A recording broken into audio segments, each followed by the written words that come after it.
I'm ready to start putting the bindings on this Archtop guitar body. I've got the bindings bent. They're maple and koa laminated together. I don't know how well that shows up. But anyway, I've got the 4 strips ready to go. I've got my purfling lines cut from veneer. I'm using black, white, and mahogany purfling lines. And so now what I have to do is route the channels in the body for the binding to fit into. So I've got the body clamped into this nice little holder, and I've got my router on this thing that keeps it perfectly perpendicular to the plane of the guitar body. So I'll go all around the sides with the router bit cut to that depth, and that'll give me the inner channel for the purfling lines. Then I'll switch to a smaller bit and route again to get the outer binding line. That'll be a little bit deeper and not as far into the top and the back.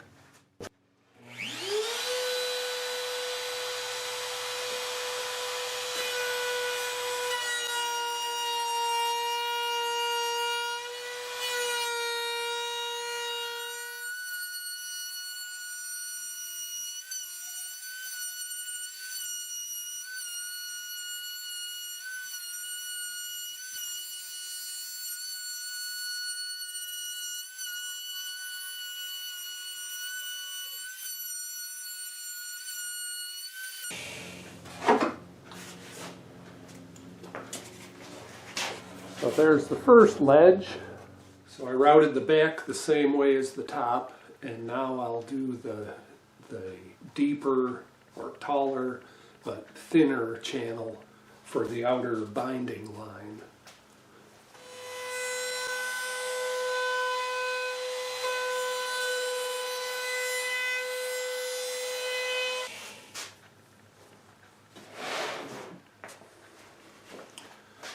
So there, I don't know how well this is going to show, but I wind up with like 2 steps is really how it looks. So the higher up step is just for the purfling lines on the inside, and then the deeper step is for the binding.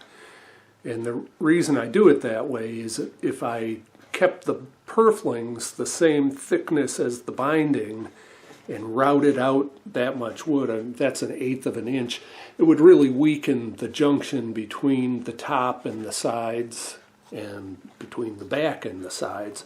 So this ensures the integrity of the body by having the steps like that. So now I just have to finish cleaning up the little fuzzy pieces that always accumulate, especially on the spruce, and then I'll start gluing bindings on. So now it's just a matter of gluing everything and taping it together. I use white PVA glue generally. Seems to work quite well.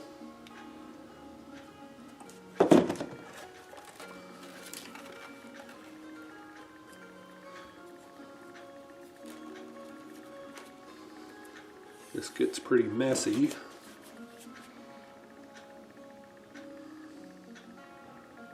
So there's my black, white, and brown purfling lines.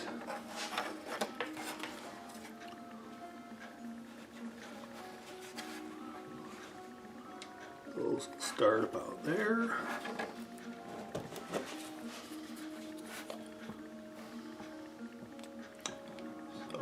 Some glue in the channel.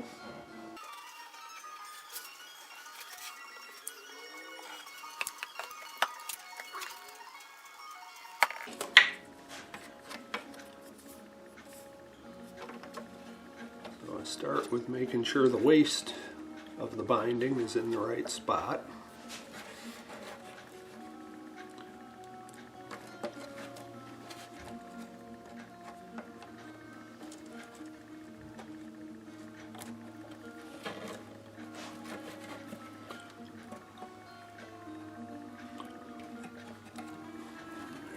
Go.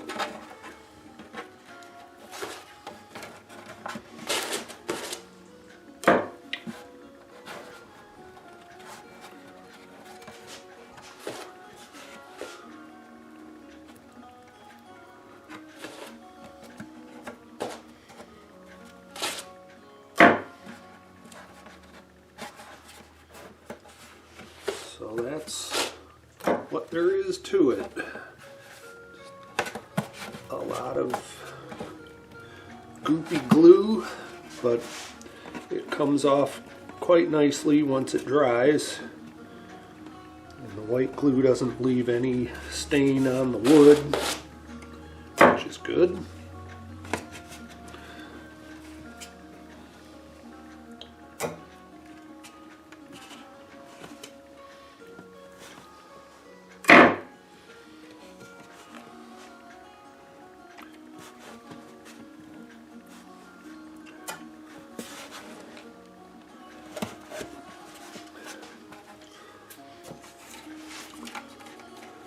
Now I'll glue up the back half.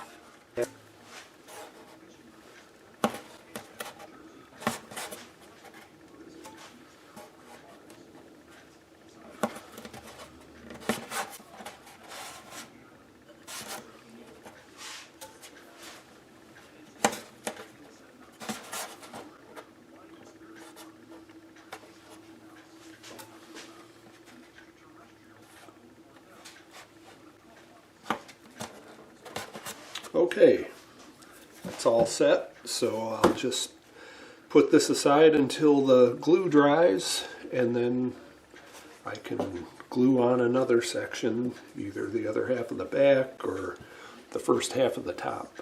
Doesn't much matter.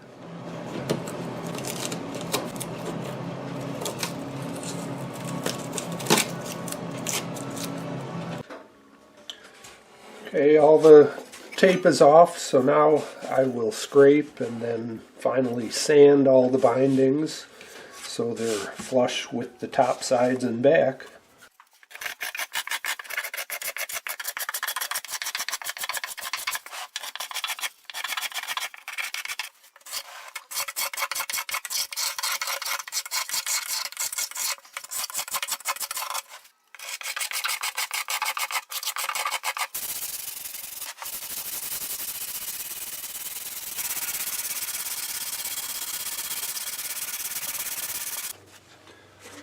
Here are the finished bindings.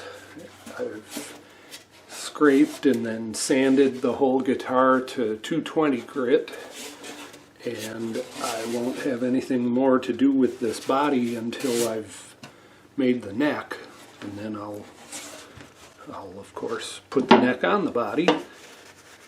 Now all I'm going to do is wipe this down with a little bit of naphtha.